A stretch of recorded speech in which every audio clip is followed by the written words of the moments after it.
샬롬, 샬롬. 우리가 세상을 살면서 미움과 증오가 어떻게 해서 발생된 연유가 무엇일까? 빈부차별의 근원은 어디에서 시작되었을까? 창세기 보게 되면 하나님이 흙으로 만든 아담을 동쪽에 있는 에덴이라는 그 하나의 마을에 일부분을 울타리를 치시고 거기에 나탄 나무를 심으셨습니다. 이 울타리라는 것은 뭡니까? 나만의 것을 보존하는 겁니다. 우리가 산에 잡초가 많이 나고 들풀이 자라는 곳에 울타리를 치고 이 경계선을 만들어 이건 내 거야 하는 사람 없습니다. 잡초나 그 밖에 나에게 유용하지 않은 것들이 내 안으로 들어오지 못하게 울타리를 치고 내 안의 것을 아름답게 가꾸려고 하죠. 봐, 울타리 밖과 울타리 안에 이렇게 차별이 있는 거야. 나는 나야. 이렇게 말합니다. 이스라엘 백성들이 가나안 땅에 살아갈 때 중요한 사람들이 있습니다. 성경에도 포도밭 농사 이야기가 많이 나오죠. 아니 야생에 서로가 그냥 울타리 없이 포도를 심어서 같이 먹으면 되는데 가나안 땅을 정복한 정복인들이 돈 많은 부자들이 아주 그 얼마 되지 않는 좋은 땅들을 사가지고 울타리를 쳐서 그 안에 포도나무를 심어가지고 자기들을 자그마한 임금을 주고 부림으로 말미암아 포도송이 수확이 크게 만들어서 주변에 팔아가지고 큰 이익을 남기는 포도원 주인을 얼마나 싫어했겠습니까? 이런 연유의 사정을 알아가야 되겠지요. 성경도 마찬가지입니다. 하나님의 말씀도 마찬가지입니다. 창세기, 출애굽기, 레위기, 민수기, 신명기, 소위 모세 오경이라고 해서 이것을 이스라엘 백성들의 유대인들의 유대교의 전형적인 경전으로 알고 있는 것, 이거 잘못된 거지요. 이스라엘 백성들이 창세기, 출애굽기, 레위기, 민수기 5권을 울타리를 치고 이건 우리들 것만의 것이야. 우리 이스라엘 백성들이 믿는 유대교의 경전일 뿐이야 라고 울타리를 친 결과 다른 사람이 그 말씀의 경전 안으로 들어오는 것을 막아버리고 범접하지 못하게 만들어놓은 결과가 바로 모세오경이 유대 경전이라는 오해를 산 것입니다. 창세기의 그 모든 내용들은 유대교도 기독교도 이슬람교도 불교도 이 세상의 수많은 종교들이 생겨나기도 전에 인류의 시작부터 하나님이 인류들에게 주신 하나님 창조주 선하니 아버지의 말씀이지 어떻게 그것이 한 종교라고 하는 것을 이름을 만들어서 크리스천, 이슬람교 뭐 이렇게 가지고 이슬람교도 모세오경은 사용하지 않습니까? 울타리를 쳐가지고 똑같은 모세오경이니 우린 나름대로 해석을 달리해야 돼 하겠고 또 해석을 달리해서 이슬람교라는 울타리를 쳐서 구분과 구분을 통하여 세계가 하나 되지 못하고 늘 전쟁의 소용돌이 속에서 살아가는 이 시대 우리가 무엇을 느껴야 합니까? 신약 성경도 예수님께서 말씀하신 복음서도 사도 바울의 서신서도 기독교의 경전이 아닙니다. 그 당시 사람들에게 하나님의 아들 예수 그리스도가 오셔서 하신 말씀을 다 널리 알리고 싶어서 알린 하나의 편지지 경전이 아닙니다. 그런데 어느 날 갑자기 로마와 국교가 되고 하나가 됨으로 말미암아 그 몇 개의 성서들을 정경화시켜가지고 이거는 크리스천, 기독교, 카톨릭, 동방정교회에서만 사용하는 경전이야 라고 성서를 성경이라고 바꾸면서 그 외의 사람들은 접근하지 못하게 그 성경을 아무 조건 없이 아무 생각 없이 믿는 사람들 외에는 읽지도 못하게끔 만들어 놓은 결과 기독교는 불의가 되어버렸고, 기독교는 노예를 합리화시키는 종교가 되어버렸고, 기독교는 권세 잡은 자들에게 논리를 제공하는 그런 수많은 다른 종교와 다름없는 종교가 되고 말았습니다. 이제는 벗어나야 합니다. 성경은 하나님이 자기가 낳은 자에게 주시는 하나님의 말씀이요 아버지의 글입니다.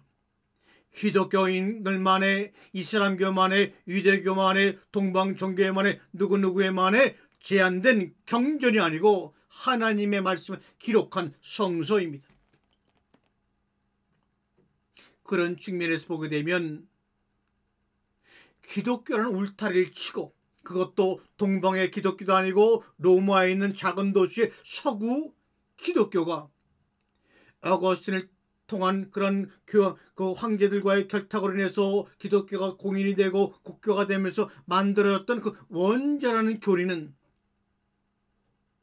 세상 모든 인류에게 전하는 그 말씀을 어떻게 제한된 서로마 교회의 교리로 정착된 그 이야기가 보편적인 이야기로, 그것이 만약에 서로마 기독교에 제한된 교리라면 서로마 기독교 사람들만 그것이 한정돼야 되는데, 그것을 믿는 그 기독교인들은 온 세계 사람들에게까지도 이것을 적용시켜서 우리는 원죄의 죄인이라 이 세상의 모든 비극이, 죽음이 일어났다, 그렇게 이야기하고 있습니까?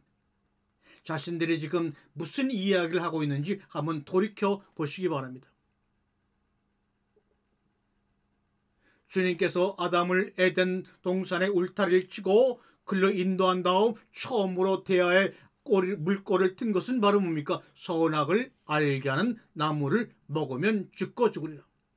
이거는 지금 우리가 알고 있듯이 꼬리에 꼬리를 무는 죄의 유전을 이야기하는 것이 아닙니다. 그 근원이 되는 성경 구절이 아닙니다. 죄가 아니었던 원죄, 이것을 죄라고 믿고 살아가니 이게 바로 종교의 병폐입니다. 죄가 아니었던 원죄, 선악을 알게 하는 나무를 먹으면 죽고 죽으리라. 이 말씀의 속에 있는 이 성경의 의미는 하나님과 나 아담 사이의 사귐의 진리와 도와 정을 이야기하고 있구나 하는 것을 성령의 감동으로 깨닫기를 원합니다. 창조 셋째 날 하나님이 땅 위에 나무를 심으셨습니다.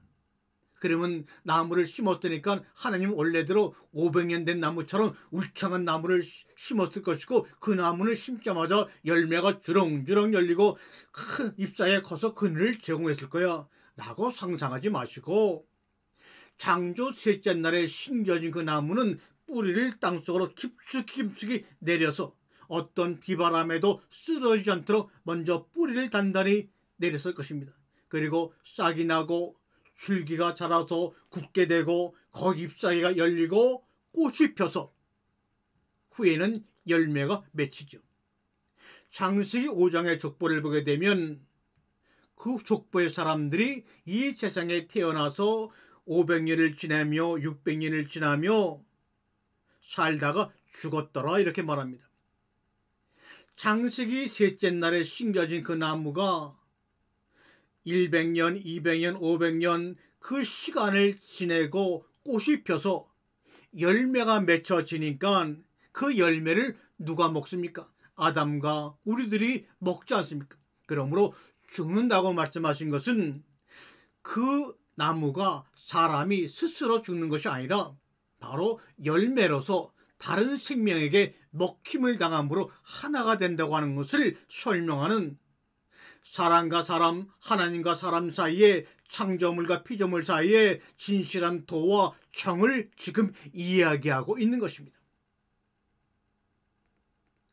사귐에도, 창조주와 피조물 사이의 사귐에도 거기에는 나음과 지냄과 죽음이 있습니다.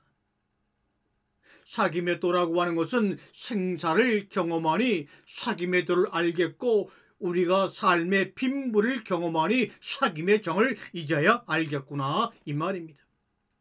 당신과 내가 하나 되어 서로 닮은 우리를 낳습니다. 어떻게 해요? 서로에게 열매가 되어 먹힘을 당함으로 죽음으로 말미암아 우리 사이에 새로운 생명체 아담이 태어나는 겁니다. 지금 당신과 나 하늘과 땅이 하나 되는 천지를 창조하고 있다는 것을 아십니까? 창세기 1장 3절에 빛이 있으라 하야 하시니, 있으라는 말은 무슨 말입니까? 생명을 의미하는 단어인데 함께라는 마음, 있으라 있으라 있으라 창조 6일간 끊임없이 말씀하시는 그 말 속에는 함께 있으라, 너와 내가 함께 있으라는 마음이 우리 눈에는 빛으로 비친 겁니다. 창조주 아버지 하나님과 피조물인 자녀 우리가 함께 있는 그 마음이 환하게 어둠을 비치는 빛으로 나온 것입니다. 그런데 함께라는 마음이 사라지게 되면 곧 뭡니까? 빛 속에서 어둠이 나오는 겁니다. 그래도 그 빛과 어둠을 몽땅 묶어서 품어서 보기에 좋았다라고 말씀하시는 우리 아버지의 그 지극한 정이 얼마나 넓고 크고 깊습니까?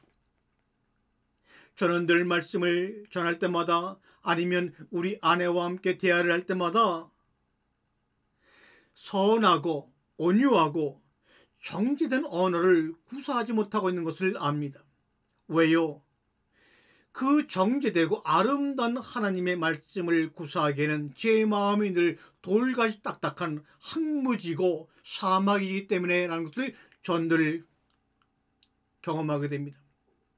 그런 황무지와 사막 같은 저희 마음속에 씨를 뿌리다 보니 꽃들이 이렇게 피다가 말아버리고 말았습니다. 온전히 꽃들이 피어야 떨어져서 열매를 맺어서 그 열매를 서로에게 먹임으로 말미암아 삶의 창조와 정의되는 것인데, 꽃들이 피다 말아버리니 열매를 맺지 못하니 내가 아내에게, 주변 사람들에게 생명의 열매로서 내가 구실을 하지 못하게 되었습니다. 열매가 없어요. 우겨쌈을 당하고 극한 상황 속에서 내가 삶 때문에 죽는 것이 아니라, 내가 아름다운 꽃을 맺고 그 꽃이 떨어져서 열매가 맺힘으로 그 열매를 상대에게 먹힘으로 당하는, 양식으로 먹힘을 당하게 되면 그게 바로 성경에서 말하는 죽음이다, 이 말입니다.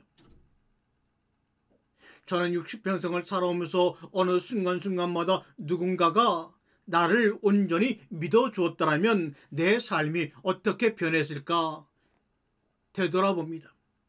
나를 낳으신 육신의 아버지가, 어머님이, 아니면 혹은 나와 함께 한 부모 밑에 자란 형제들이 나를 좀 더 진지하게, 정직하게 내 본질을 믿어주었더라면 내 삶이 어떻게 변했을까? 하나님도 그러셨을 것입니다. 저들이 나를 제대로 좀 믿어주었더라면 너와 나 사이에 사귐의 도가 훨씬 풍성해졌을 텐데, 하나님만의 아담도 선악과의 동산에서 그 문을 열고 나오면서 아내의 손을 잡고 마음속으로 피눈물을 흘리면서 외쳤을 것입니다. 나 아담에 대해서 누구 하나 진지하게 생각하거나 왜 그런 일을 했어? 라고 질문해보는 사람조차 없는 것에 대해서 너무나 고통스럽고 마음이 답답했을 것입니다. 우리도 에덴 동산에서 문을 열고 나오는 아담을 아무런 생각이 없이 다른 사람들의 교부들의 이야기나 목사의 설교나 아니면 교리에 구속되어서 그 아담을 믿어주지 않고 천하의 못쓸 죄인으로 낙인을 찍고 말았으니, 아담의 마음이 지금까지 얼마나 혼돈과 기쁨 속에서 아픔을 느꼈을까요? 그 아담의 마음속에 있는 그 상처가, 그 트라우마가 지금 우리가 이 시대를 살아가면서 느끼는 그 마음이 바로 아담의 마음 그대로임을 여러분 아시는지요? 하나님이 이 땅에서 아담을 에덴 동산으로 이끌고 와서 제일 처음 하신 말씀이 뭡니까? 먹어라, 먹어라, 먹으면 죽는다. 하나님이 스스로 천지를 창조하면서 하신 첫 번째 말씀은 토부, 선하다, 아름답다라는 말이지만, 사람을 지으시고 에덴 동산에서 서로 눈과 눈을 마주보면서 하신 말씀은 먹어라, 먹어라. 먹으면 죽는다. 우리가 아이를 잉태해서 그 아이를 태어나게 해서 그 어린아이를 앞에 두고 부모가 먹어라, 먹어라. 여기까지는 좋은 거지요. 그런데 이 엄마의 젖을 먹어라, 먹어라. 그런데 먹으면 죽는다. 그런 말 하는 부모가 문자 그대로 있을까요? 네가 내 품속에서 지금 텅텅 불어있는 이 젖을 먹게 되면 이 젖이 네 속에 들어가 죽음으로 말미암아 너와 하나됨으로 말미암아 너는 성장할 거야. 그 말이 아닐까요?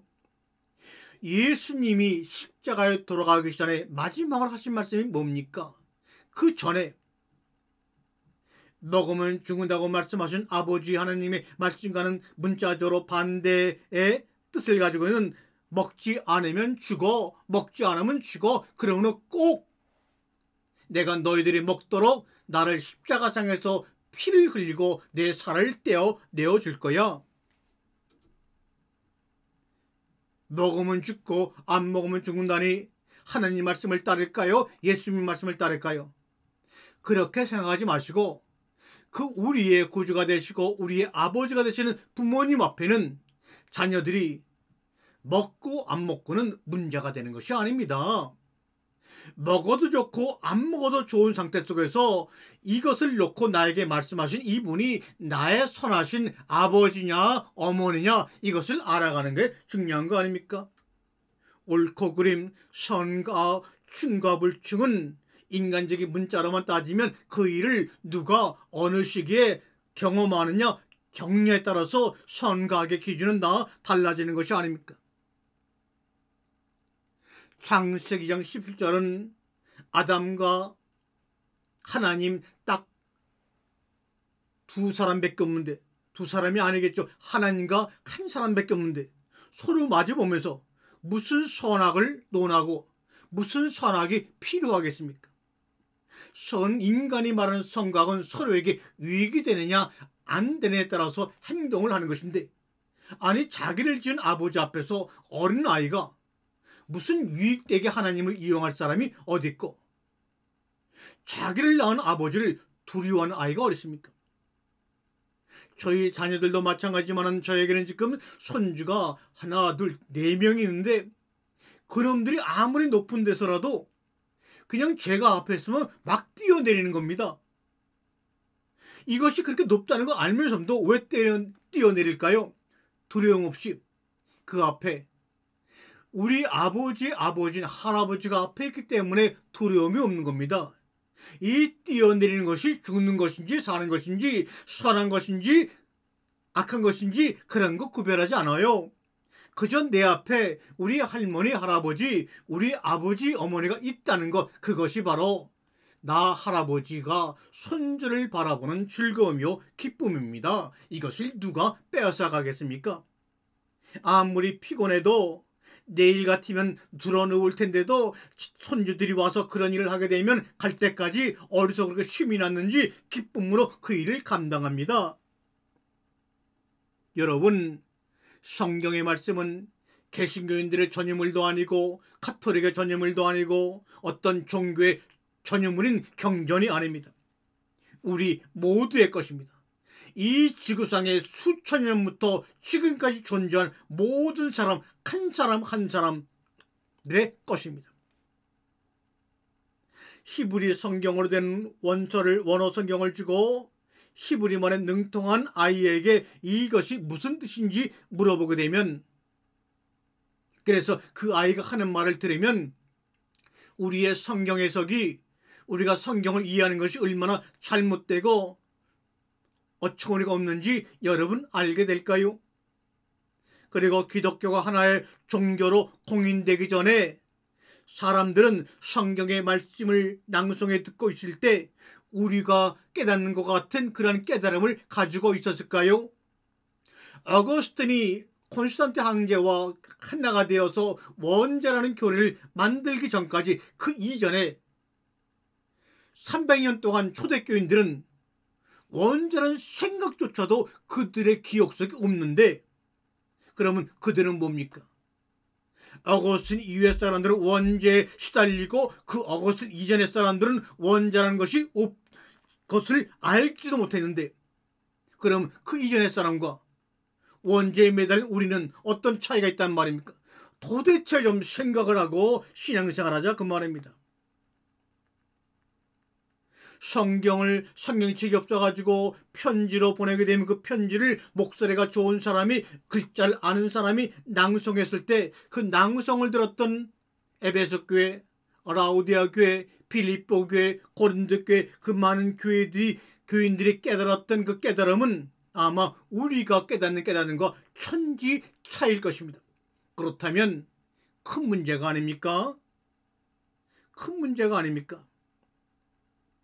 이 땅에 존재하는 빛이 자신을 증명하기 위해서는 아무것도 필요하지 않습니다. 그저 어둠만 내 옆에 있으면 자기가 빛이라는 것이 자동으로 증명이 됩니다. 인간들의 삶의 모든 생로병사, 실정력이 바로 어둠이요 빛을 증명하기 위한 하나님의 도구임을 여러분 아시기 바랍니다. 빛이 빛을 증명하기 위해서 스스로 노력의 행위가 필요한 것이 아니라 어둠이 다가와 주어야지만 빛이 증명이 되는 것을 여러분 아셔야 됩니다. 그까짓 그 인간의 잠깐적인 생각과 행위를 다 이제는 포기해 버리세요. 저는 예수 그리스도를 한마디로 이렇게 표현합니다. 그 표현이 내 항부지 같은 사막 같은 제 마음속에 조각처럼 새겨져 있습니다. 바람처럼 살다가 꽃으로 주신 분, 나의 신랑 예수 그리스도. 그분이 맺으신 열매를 내가 맺고 오늘도 힘차게 살아가네, 꽃 피우네, 열매 맺어 죽임당하려고. 예수 그리스도 당신의 빛이요 하나님의 형상입니다. 예수를 믿는 당신은 빛이요 하나님의 형상입니다. 어둠으로부터 그 빛을 찾아가는 것입니다. 거듭남이라고 하는 것은 그 잊어버린 기억을 찾아 나선 것입니다. 거기가 바로 하나님의 나라요 천국입니다. 선악과의 이야기는 기독교인들만의 이야기가 절대 진실로 아닙니다. 모든 인류, 아담 이후에 모든 위에 던지신 하나님의 메타포입니다. 선악과 이야기는 인류의 언어가 만들어지기 전에, 발생되기 전에, 바벨탑 사건이 생기기 전에, 노아의 홍수가 생기기 전에, 하나님 신을 다양한 이름으로 불리기 전에, 로마 그리스 신화가 나오기 전에, 종교가 나오기 전에 하나님과 모든 피조된 사랑과의 아름다운 이야기요 편지라는 것을 아셔야 합니다. 최소한으로 좁혀서 이야기해도 히브리 성경의 모세오경을 공통으로 읽고 있는 유대교, 기독교, 이슬람교의 공통적인 이야기가 아닙니까? 그런데 아무 생각 없이 누군가에게 세뇌를 당했는지 선악과의 이야기는 기독교인들만의 전유물적인 이야기인 것으로 지금까지 인식하고 있다는 것이 문제입니다.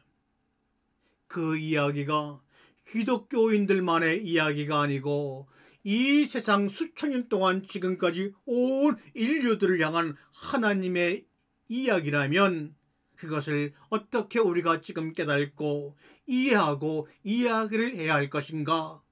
이 땅의 온 세상의 강대상에 선 목사들과 그 말씀을 듣는 성도들은 한번 고민하고 각성해야 합니다. 거기에 바로 앞으로 21세기 과학의 시대, 인공지능 시대를 살아가는 우리들의 미래가 달려 있는 것입니다. 진리만이 시대를 이길 수가 있습니다. 그것은 하나님이 사람을 지으시고 던지신 첫 번째 과제이기도 합니다. 너 이렇게 살아라. 정답을 말씀해 주신 내용들이 성경에 기록된 기록이 아닙니다. 주님은 이 성경을 읽어나가면서 선한 일을 찾아가는 우리들의 노정 가운데서 찾기 너무 힘드니 어려울 때마다 나에게 질문을 던져라. 이 말씀을 읽으면서 여기에는 어떤 질문이 있지? 그 질문을 통해 작은 답이 하나하나, 그 점들이 하나하나 쌓이다 보면 길이 되고, 길이 쌓이면 면이 되고, 면이 쌓이면 입체적인 하나님의 성전이 완성되는 것 아닌가요? 그 말씀을 모든 문자와 언어, 각종 종교적인 차원들을 넘어서 인류의 보편적인 진리, 진실로 풀어나갈 때 비로소 우리는 21세기 정보, 과학, 혁명의 물결에 지배당하지 아니하고 종속당하지 아니하고 우리 인간의 참다운 가치를 지키고 키워나가면서 인간답게 살 수 있는 길이 열리기 때문입니다. 인간이 누구인가? 나는 누구인가? 하나님과 인간은 무슨 관계인가?